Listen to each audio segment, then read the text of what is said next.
Well, good afternoon. All right, I love it when everybody's eating, and because that preoccupies you from listening to me. So, get seconds.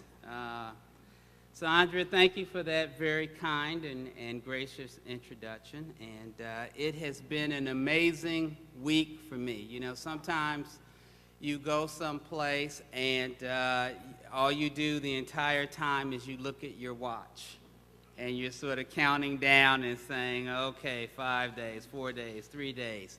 And sometimes you go someplace and you look up and you wonder where the time went.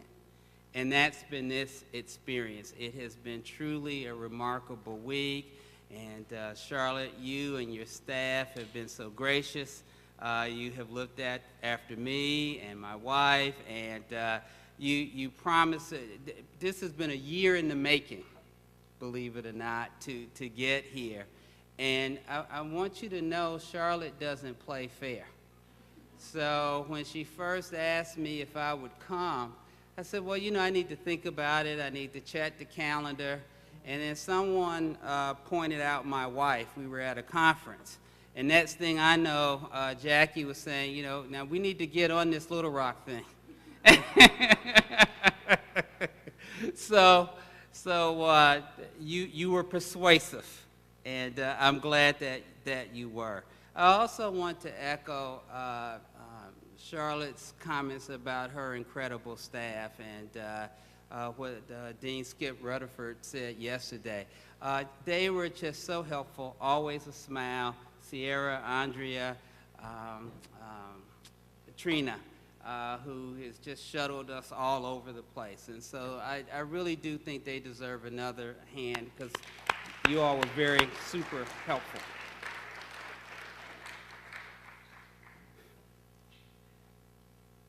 You know, when you're in the grant-making business, there's an old line that goes, you've had your last bad meal and your last honest compliment.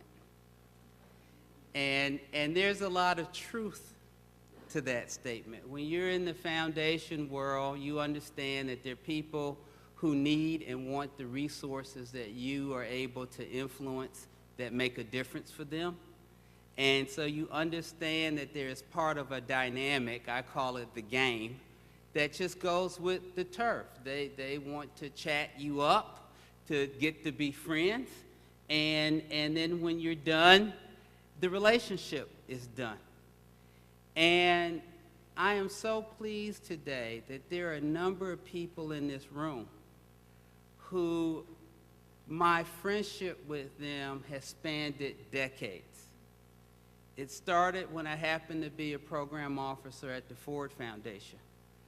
But it has developed over years, and the fact that so many of you who were either colleagues with me or we had a grantor-grantee relationship are here in the room today is very meaningful to me. And it's dangerous when you start naming people. You always miss somebody or screw up, and so I almost never do it, but I have to do it. And, you know, I'm looking at Dolphus, and I see Carol and Sybil is there, and Freeman is there, and my professor from Morehouse, Kerry Wynn, is here, and Steve Mayer, a former scholar, is here. So I look out in the room, and I see people that I have literally known for decades here. And that makes this event more special to me than most. And so I thank all of you for your friendship that has really spanned decades. And thank you for the effort of being here. I do need to recognize one more person, and that's my rock, the love of my life, my soulmate, the person who never lets me forget what I don't do or what I mess up on. And that's what a good spouse does. They keep you in your place. And mine is Dr. Jacqueline Copeland Carson. So it has been especially fun to have you here this week with me so often. Absolutely. So often I go places and I have a great experience, and I go back and I said, and I sort of mumble, you should have been there. because I don't want to say how wonderful it was, because that only creates other tensions later on. So the fact that she was here and could experience it and be a part of it made it very special. 15 years ago, President Bill Clinton announced his intention to lead the country in what he called a great and unprecedented conversation about race. 15 years ago. And from my way of thinking, that conversation never happened. We issued a great report that came out. There are a few community meetings across the country.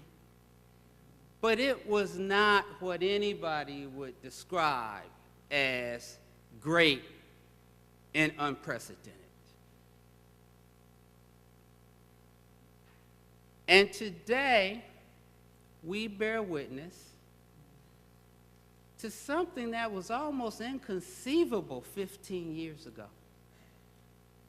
That we have a two-term African-American president by the name of Barack Obama. Not Willie Smith, not Frank Johnson, but Barack Obama. And we still haven't had this great and unprecedented conversation on race. And so what I want to talk about today is why we haven't had that conversation, why we absolutely have to have that conversation, and the implications to America with regard to civic engagement that we haven't had that conversation. And usually I have to rush, but Charlotte said take your time today. So I'm not going to rush through the way I normally rush through, so just get comfortable. Let's start by the notion of, it is believed today that we don't need this conversation on race because we are today in a post-racial America. Have you heard that? Everywhere you go. When President Obama was elected the first time, all you heard was this is a moment in American history where race doesn't matter anymore. We finally got there, and we are witnessing the transformation. Overnight, when he walked out in Chicago into Grant Park, and millions of people, and I have to confess, I wasn't the smart ones. My wife had to pinch me and say, it's real, because I was saying, really? It happened? And I didn't have to wait all night for it, and we didn't have to count chads for it, and suddenly America was now post-racial. And there wasn't a discussion about whether or not we were post-racial. We declared it. Said henceforth. And it had been building up for a while, right? Been building up. We've been talking about, so in my state of California, they actually tried to pass a law that said, we're so far down the road in post-racial, people don't know it yet, we don't need to collect data on racial comparative data, because we don't need to know, and we're going to take race out of admissions in graduate school and undergraduate school because we're colorblind.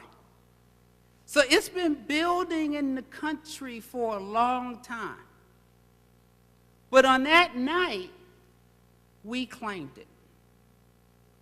And what I want to talk to you about today is how that fallacy of this post-racial society is the roadblock.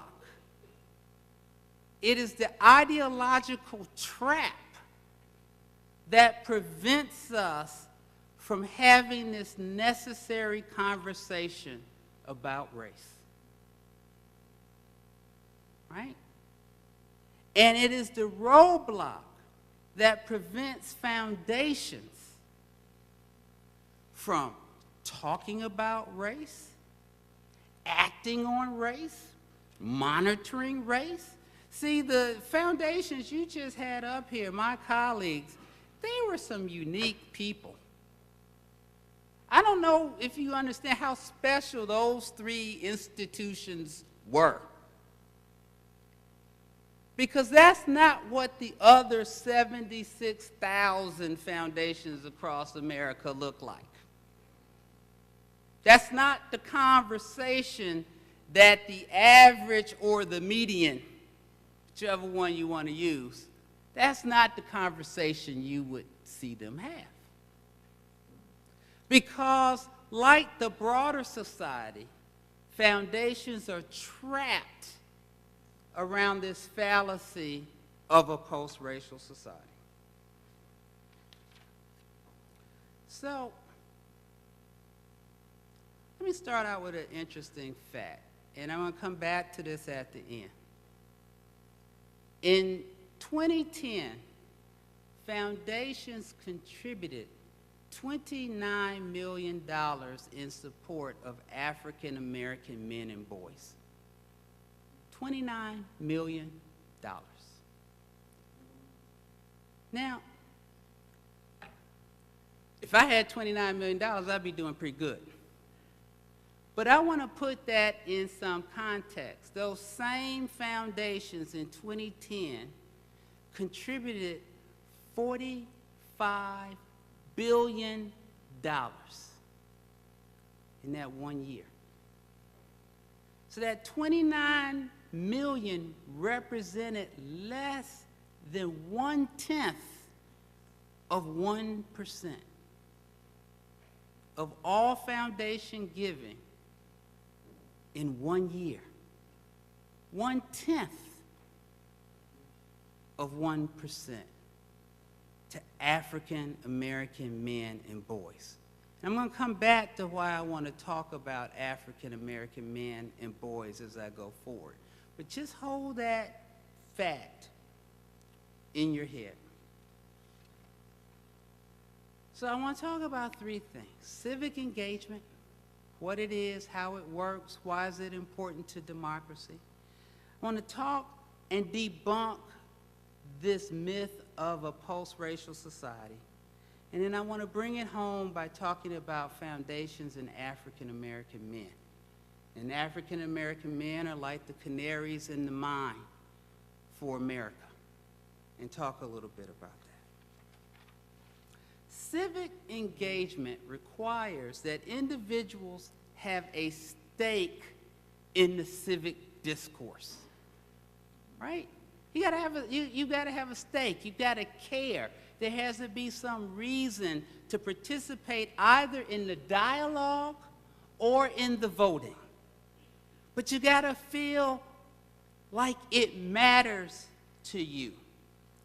If a group believes that it doesn't matter for them to participate, they withdraw. They become isolated. And over time, the larger group gets used to them not participating. So rather than saying, well, boy, we don't hear their voice, we don't see them showing up, what's going on, how do we draw them in?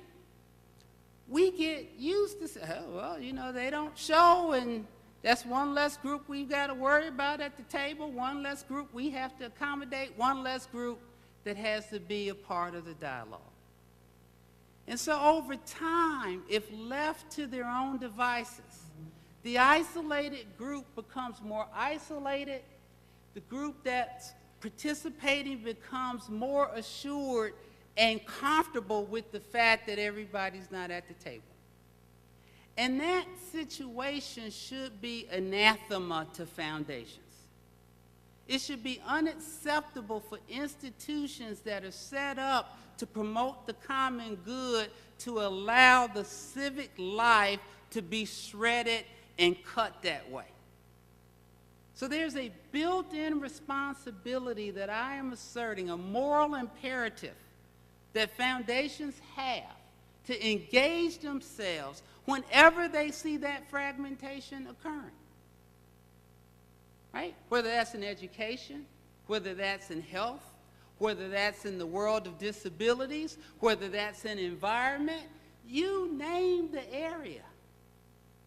If a foundation says our job is to make that area flourish and be better and serve humanity better, and they observe that one strata of the community is systematically being excluded, they have an obligation based on their vision and their mission statements to get engaged and correct it. Now, I want to make one thing clear here. You can be a progressive foundation, or you can be a conservative foundation. The moral imperative is the same. How you address it can be different. The value propositions you bring to engaging people can be different. But the moral imperative for all of them to engage is the same. Are you with me so far? All right. So let's get into this theme of the post-racial society and this intellectual trap that foundations and the society find ourselves in. First, we just declared it. There was no evidence of it. There's no proof of it. There's plenty of proof to the contrary that I will talk to in a minute, but we said we're colorless now. We are colorblind. It doesn't matter. Success in America today is now judged by your talent, meaning your academic skills, your aspirations, meaning your drive, and good luck or bad luck. Right? Good luck or bad luck. And race has nothing to do with it at all. I would like to live in that world. I wish we were there. But I'm a scholar, Dr. Wynn. You trained me to be a scholar. And so I just can't accept that that's where we are. I have to prove that's where we are. And then this is the catch-22. Here's the catch-22. Even if I find racial disparities, even when I can demonstrate to you that they exist, I can't say I want to do something about it because now I'm engaged in reverse discrimination. Did you hear me? And so we play this game, and with all due deference to my colleagues earlier, who I respect deeply,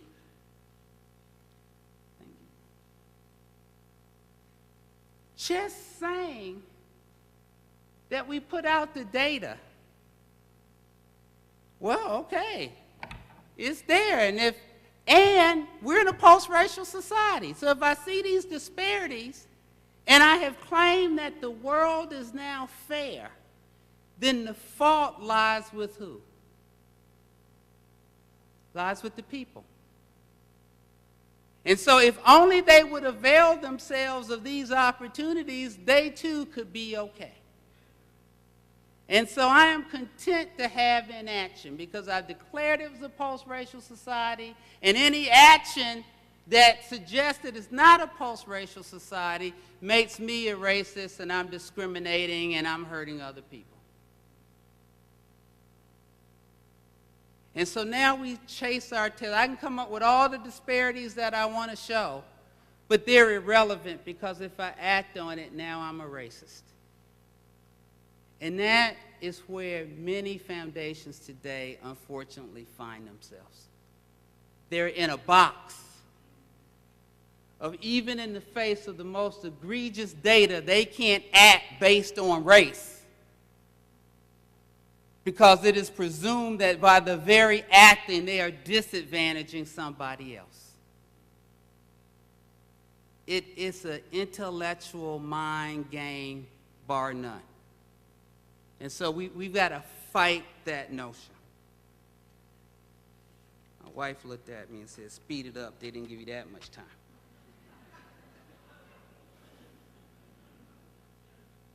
So let's talk about why African Americans are isolated.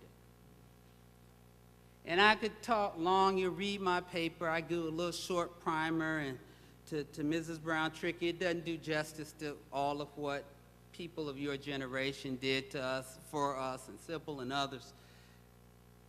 But look, we can't take history out of the equation. So let's talk about African American men.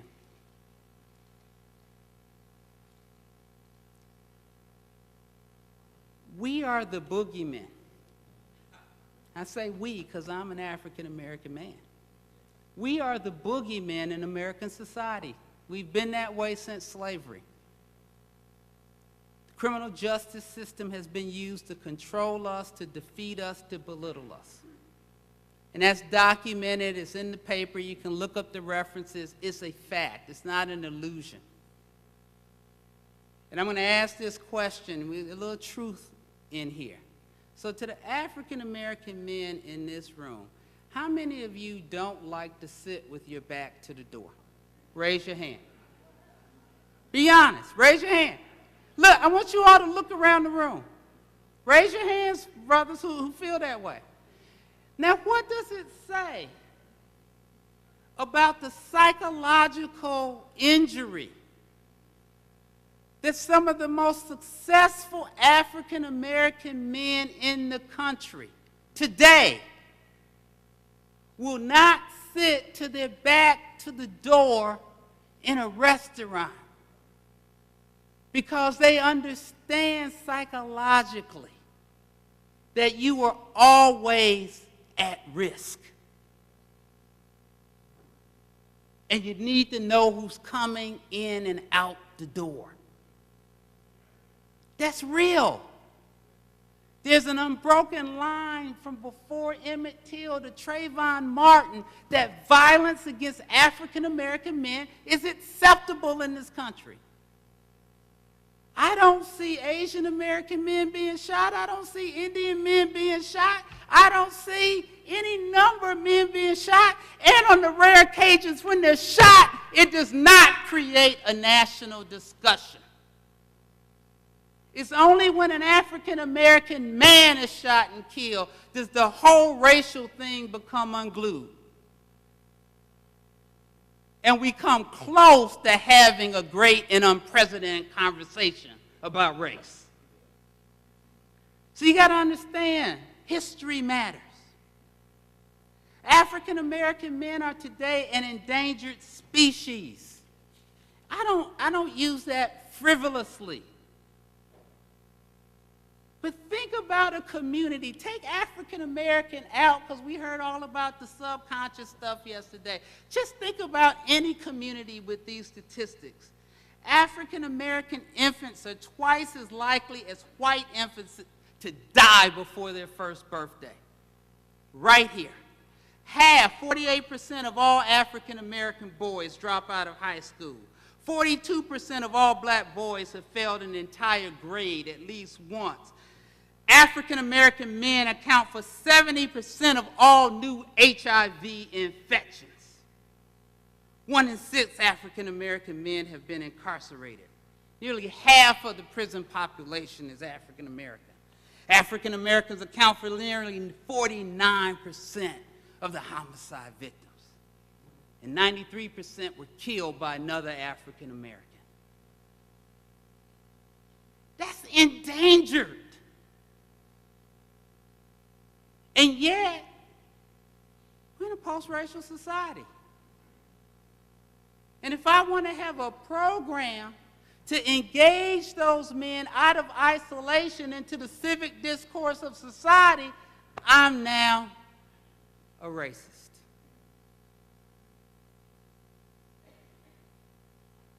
I'm engaging in reverse discrimination. You're not doing that for white men. You're not doing that for the Latino population. And if they have a case to be made, we ought to support their case as well.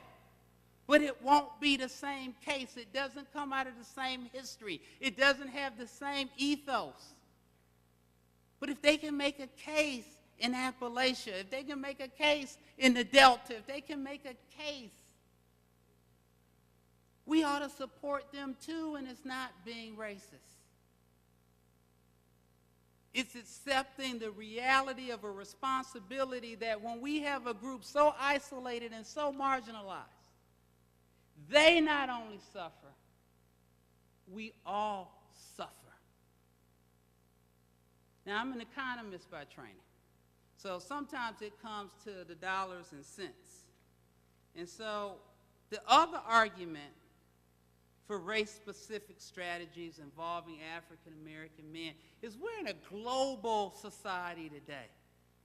America is competing with the world, with China, with India.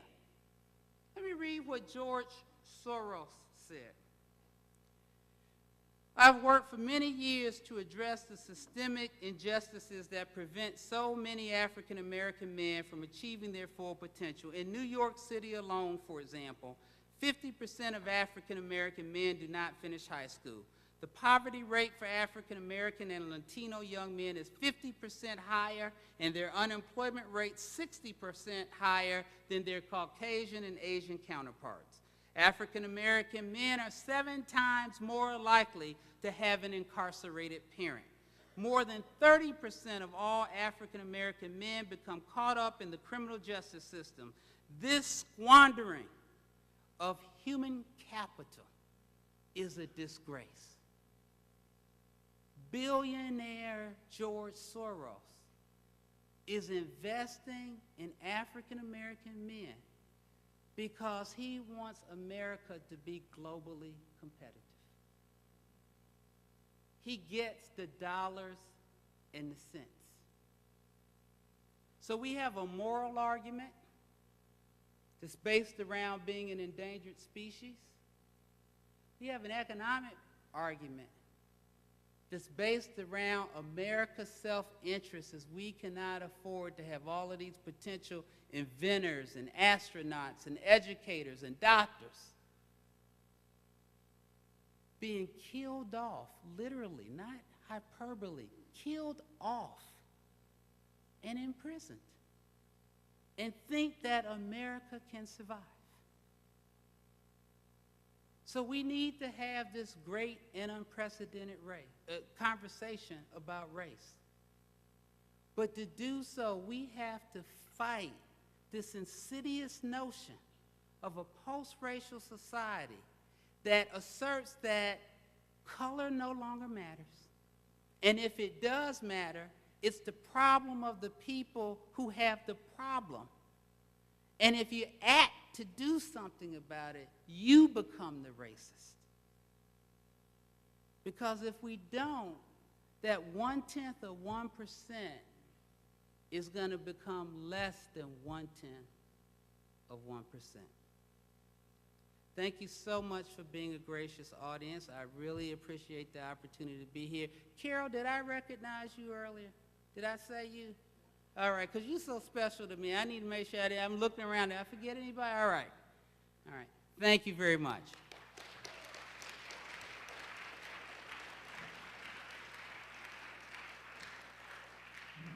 And I'm told we have questions, and yeah, we I have will welcome time for some questions. If you raise your hand, we'll get a microphone to you. Bob, Annie.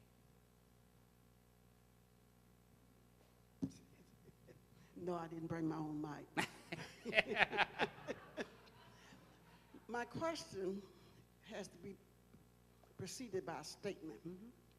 I have a premise that if we are going to address a systemic problem, we have to have a systemic strategy. And mine is based on the data that you shared about black men and their disparity in number status. I believe that if we address, and if this speech that you just delivered to us was delivered into penal institutions over and over, it would be the reversal. It would be remediation. And the criminal justice system is about punishment, not about remediation. If you agree with that, how do you see that we can use that systemic structure called incarceration units to bring about this truly inclusive world that we all want to be on rather than a Titanic? Well, if I had that answer, I would certainly share it. Let me at least give you some reflections about it. I have come to the belief that the prison system serves two roles, more one today than the other.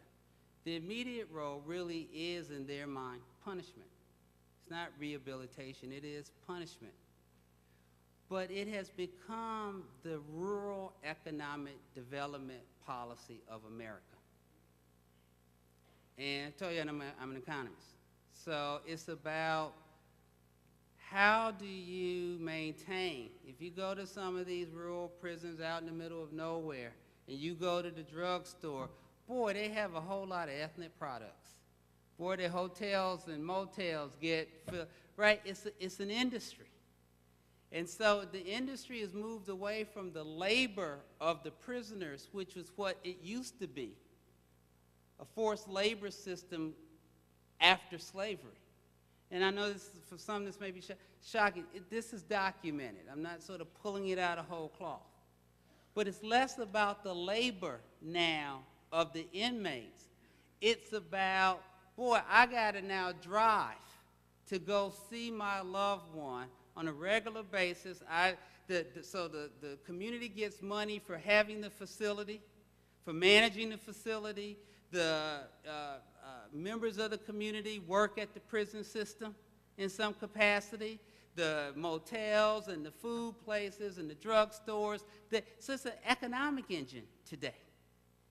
And so part of the thing of saying build, build, build is not so much, in some ways they don't care who fills it. We just want to build it because that's how we get money. And I think we've got to go after the economics of it and create a viable economic development strategy for rural communities that's not based on a disproportionate incarceration of African American males. But I want to say one more thing. I said 93% of those black men being killed are being killed by other black men. And they're being killed in our neighborhoods. And we go all out of joint when Trayvon gets stalked and murdered, and we should. But young black people are getting killed every day in our cities, and we don't find the voice to get upset and get mad and force a discussion on it. So we can do some stuff too. When grandma knows that little Johnny comes in and helps pay the rent and pays cash and doesn't have a job, okay? I wasn't always at the Community Foundation. Then that means that's a facilitator. And we got to own that part of the discussion, as uncomfortable as it may sometimes get, if we really say it's about addressing this isolation. Thank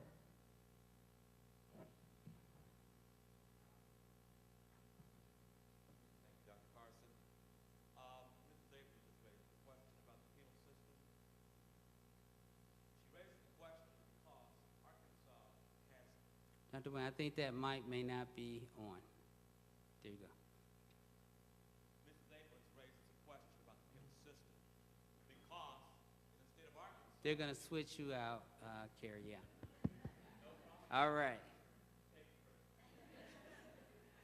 Mrs. Abrams raises a question about the penal system because in the state of Arkansas, the penal system is an industry. The gentleman who wrote the book, Slavery by Another Name, used to live in Stuttgart, Arkansas. I was in a state office yesterday and they asked me the question, why haven't we seen you in a while? I stay away because I'm too much of a threat. Because I am an African-American male, 10 years served as the King Commission co-chair and refused to participate in the shenanigans. And today you have perhaps one of the 5 to 10 stars of my life as your speaker. I want to pull this back and ask Dr. Carson this question. Where should we, as human communities, be focused towards the preventive maintenance that makes Mrs. Abrams' question mute? Because we should not have a penal industry in Arkansas, and her question should never have had to be asked. What are the years of development toward real social change in this 50th anniversary year of I Have a Dream? What are the years of focus of the ages of human beings, some of whom are African Americans, that we need to focus on as we write our grants to undo the mind of slavery by another name? Well, I keep saying, if I had answers to these questions, I'd share them all. Look, and I am mindful of the time, and I do want to get as many questions as I can get. Part of what I think is a challenge, and I mentioned this to the students that I had the benefit in Dr. Williams' class of talking to. Our challenge today is it used to be a time when, as African Americans, we could have a conversation largely to ourselves. And we could argue among ourselves and do that outside of the earshot of other people, in particular, white people. And today, you can't have those conversations anymore. Everybody is listening in. People can use your comments in context that you never intended it, in audiences you never wanted, right? And so part of the root of the answer is the black community today is fractured. Segregation created a cohesiveness that integration, as good as it has been in so many ways, fractured the community. And I think a fundamental misinterpretation of one line in a speech that Dr. King made. And Dr. King said, I want it where you're judged by the content of your character and not the color of your skin. And everybody, I'm not saying everybody, but a lot of people today, see, Dr. King wants a colorblind society. And I've read every speech Dr. King made, and I am convinced, having never met Dr. King, that Dr. King never once thought that that would be interpreted as he couldn't be an African-American man anymore. That somehow his history and identity would suddenly go away. And yet that one phrase was interpreted by both the larger community and some within the black community as saying, well, once we get this overt discrimination out the way and we can go to the school and we can go here, it's about me. It's not about us. It's not about us as an African American community. It's not about us as an American community, right? It sort of gets, it disintegrates civic engagement, right? Now, ooh, boy, that was deep. How do you get to all of that? Well, let me do it real quick. Facebook, iPhone, iPad, MySpace. It's about me. It's about shaping the world to fit me. I'm the center. It's all for me. And we have a community, African American and the broader society. It's very little us. It's very little our. It's very little we. So I think fundamental to the question is a rearticulation that every other group has had to interestingly go through, and I won't go through all of it now. But it was a time when it was Italian American. There was a time of Irish American. And now we got to figure out, is it African American or Americanized Africans? Uh-oh. But every other group has had to sort of face this identity. Is Jewish Americans? Then they decide, no, we're going to be Jewish. We're not letting that identity go. And so part of this is at a cusp of, is the community going to say, no, the community is real and there is cohesion and that culture has identity, and for up or down, better or worse, we're going to own that and own those statistics that I mentioned? Or, some people don't have their act together and they just need to do better. Because Italians don't get out of joint when some Italian person does something that shouldn't have been done. And so we've got to find a way to have that bigger conversation. And once we answer that threshold question, then we can start talking about strategies that deal with the question of the penal code, which assumes we ought to care because we have a connection, which is where I am, just to be clear. But the larger community does not necessarily have that question answered. And it has deep implications for civic engagement and participation, and how you participate, or what hats you wear in that participation. Other question? Yes, sir. Yes, Your ma'am. hand just... 1 second. Coming to you. Her hand shot up like she was bidding on a new item. I got it. I even wrote my question down. So as a City or Core member, we work with at-risk students every day. Mm-hmm. So my question to you is, how do you suggest we engage the isolated community that, for the most part, you have the students that are the 50% dropouts?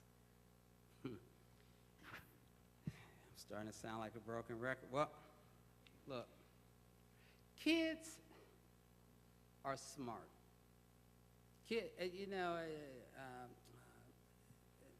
Mrs. Brown-Trickey was saying yesterday she likes 5th graders. I really like 3rd graders.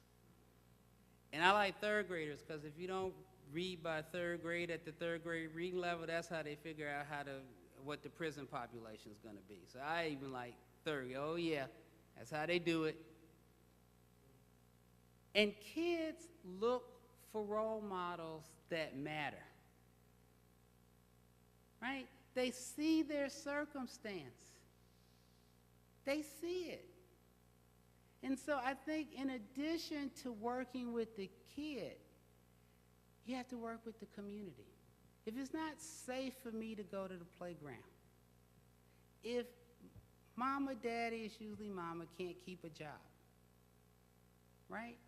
If the drug dealer is on the corner every day I walk by with money in his hand, your time of an hour or two, talking about, oh, you can be everything you want to be. And I go home with older brother who's dropped out, older cousin who drops out. At 5th, 6th grade, they're asking me to declare what gang I'm going to be a part of. So-and-so's been re-entered into the community for the 3rd time. And, right, that's my everyday environment. But for 2 hours, 3 times a week, or whatever it is, somebody, oh, you can be all those other things. The kids are going, yeah, right. And so until you affect that for me, that holistic environment and start to see change there, and that's why, yeah, I think I'm a progressive, but I have some conservative values. I want the police in low-income neighborhoods stopping drug dealers. And I say to them real clear, to drug dealers, stop dealing and they'll leave you alone. If you stop dealing and they're hassling you, I'll be on the police. But as long as you're dealing, you got to go. We aren't prepared to say those things as a community sometimes. Right? Right?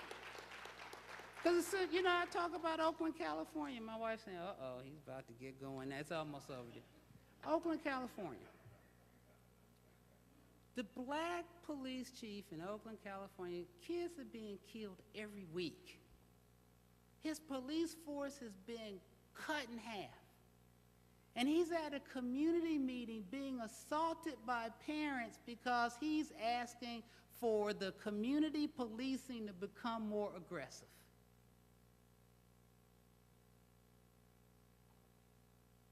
He's saying, your children are being killed. All I know to do is start asking these kids, hey, where are you going? Why are you going down that way? Make it where if I'm holding something, I can't be caught with it. And he's not fighting with the gangs, he's fighting with the parents. Oh, you're open season on the police on our children. Your children have open season on your children.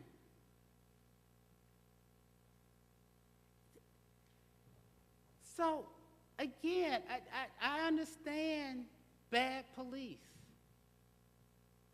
They ought to be kicked off, arrested, put in jail. I get that. I get Oscar Grant was assassinated on the subway platform.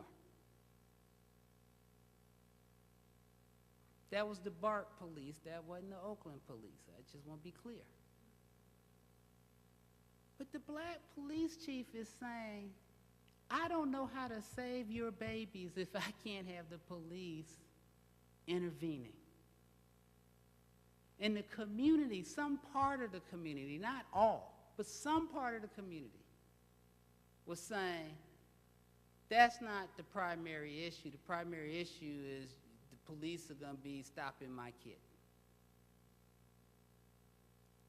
And that's where we are. We got to have these tough, hard, honest conversations, but there are communities we don't have control in. There are communities where people are afraid to walk. I do site visits in the community. The community advocates are afraid to walk down the street. But we're not going to go down that way. That's so-and-so's territory. We just, you're the foundation president. I can't get you shot today. And I say, good. I don't say, let's go. Hey, we need to go down that way. I'm with you. But what does it say when whole blocks people know you can't go down safely? Woman in Atlanta the other day had her baby in the stroller shot in the face. They're out of control. And as meaningful as the 2 hours can be for maybe 1 or 2 kids, for the collective, what they see disproportionately is the life they believe they have to live. Right? Okay, I'll be shorter. Take my own advice. There's nobody moderating me.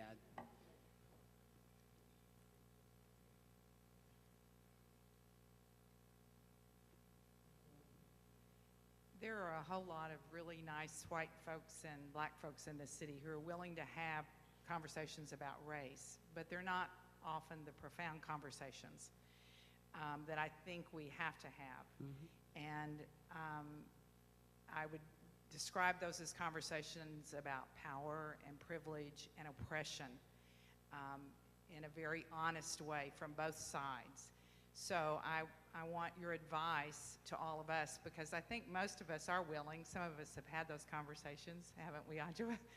I think most of us are willing to do that, but we need this whole group, and we need a whole lot more folks having those really profound conversations. So if you have any suggestions, I bet you've had some of them A few. with people who don't look like you, and so if you can help us, give us advice on how we get those conversations started, Yeah. I would appreciate it. So I'm going to I don't know this community well. This is not my first time to Little Rock, but I don't know Little Rock. I suspect you've got a high school dropout problem of African American kids. I suspect you've got a huge unemployment gap between folks. I suspect that there are health disparities in this community. So I think you pick one and you create a community-wide dialogue and say, okay, let's own why this exists in our community. Who's accountable? If it's the schools, okay, hey, why does this still exist today? What are you doing to correct it? Hold people to account. Because otherwise all we do is look at the data and, oh, boy, isn't it so bad? And yeah, I agree it's bad, and we all go home and say, we had a great conversation about how bad that data was. But when you start to say, I'm going to get out of the circle and say, who's accountable for making this better? Bring them into that conversation. What are you doing to make it better? How can we help? Very quickly you get, well, you know, I'd like to make it better, but the teachers, I can't move them out and they're not good. What do you need to move the teachers out? Who's in the way? Okay, let's bring the unions into this conversation. How come you letting bad teachers teach these kids? Well, it's not really us, it's the legislature, and they did it. Keep on it until you get people saying, they're not going to let this go. We got to do something. Write editorials. Go on the radio program shows. Tweet. Go on Facebook. But don't just say the data's bad and, oh, well, you know, we talked about it and, boy, we're okay. You got to pick and be, I think, as laser focused as you can. And then wrestle that thing down until the group says, you know, we moved it, it used to be here, and now because of our work, it's there. Now, let's take on the next thing. And once you create that kind of coalition, boy, you become scary in this community. Because they don't just talk, they hold people to account, they call people out, they say who's not doing their job, they say where failures in the system are. And that's what's hard, is the courage to speak. It's not knowing what the problems are. It's the courage to say, here's the problem, and you're part of why this continues to exist. So either fix it or get out the way. And we don't have years for it to happen. Right? When you bring that kind of resolve to it, now you're dangerous. And one other point, I know I'm talking longer than I should, but this is important. They push back. There's a reason why the embedded systems work the way they do. They benefit somebody. And when you try to change that, they get mad. So don't think, oh boy, they're going to be just, oh, I didn't know that that existed. I'm sure we're going to change it. Yeah, kumbaya. They're going to come after you and an individual and people around you. So there can be social consequences. And that's where the courage comes in. Right? Last question.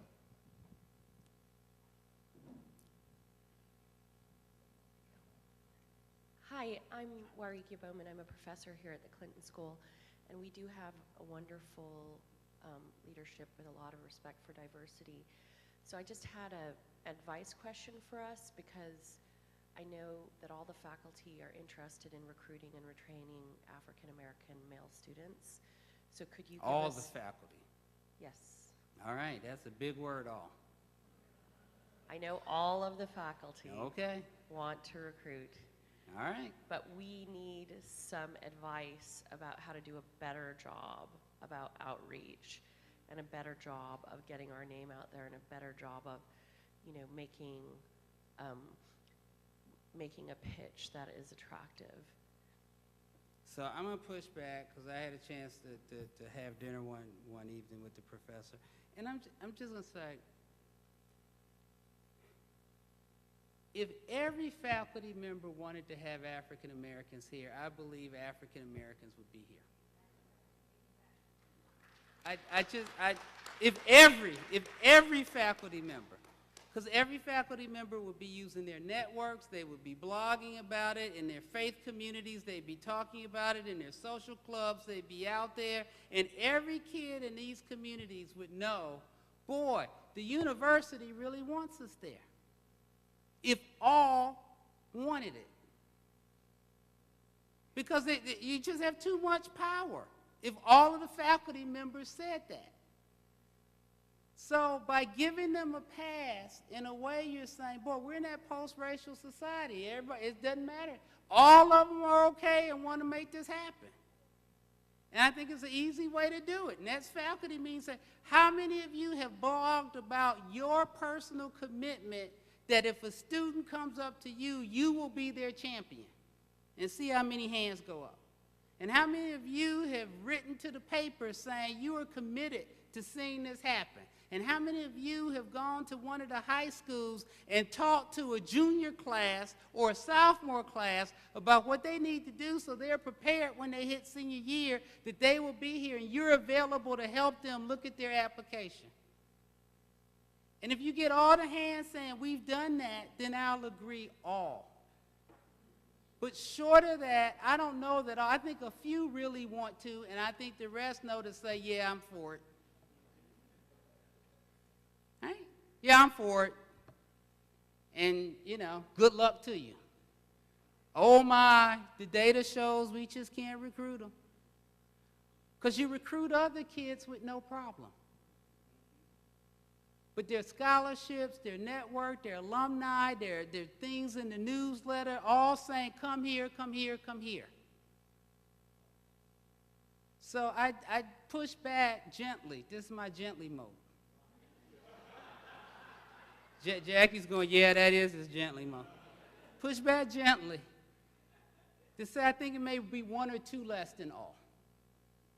And if you can figure out and get them and call them out and say you're not going to the school, you're not talking to the student, you're not saying I'm willing to look at applications, I'm going to serve on the admissions committee and make the case to be the advocate for when those applications come in and look different, they don't go on the pile that's circular.